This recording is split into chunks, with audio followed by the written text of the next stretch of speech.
अब जनन और शौच के विषय में विचार करते हैं। पहले से चौथे मास के बीच गर्भिणी स्त्री का गर्भ नष्ट होता है तो उसे गर्भस्राव का।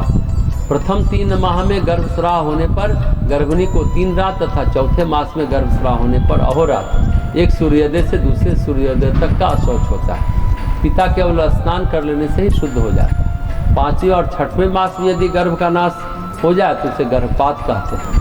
5वें मास में गर्भपात होने पर गर्भी को 5 दिन का और 6ठे मास में गर्भपात होने पर 6 दिन का अशौच लगता है। पिता आदि सपिंड स्वयं से लेकर 7 पीढ़ी तक को 3 रात जन्मना शौच लगता है। जन्म और मरण में संपिंड स्वयं से लेकर 7 पीढ़ी तक को 10 रात, शोधक 8वीं से 14वीं पीढ़ी तक को 3 रात और संगोत्र 15वीं से 21वीं पीढ़ी तक के कुटुंबियों को 1 रात का अशौच लगता है। यह निर्णय सिंधुकार कमलाकार भट्ट का मत है। कन्या होने पर पिता और यदि हो तो सौतेली माता को स्नान कराना चाहिए। यह कमलाकर भट्ट का मत है। जनना शौच में सूतिका की शुद्धि 10 रात्रि में ही हो जाती है, परंतु पुत्र की जननी होने पर 20 दिन बाद तथा कन्या की जननी होने पर 1 माह बाद ही वह धार्मिक और गृह कार्यों की अधिकारी होती है। यदि परिवार में किसी की मृत्यु हो गई और अशौच की अवधि में ही पुत्र जन्म हुआ हो तो पुत्र का जात कर्म एवं पूरा अभ्युदायिक श्राद्ध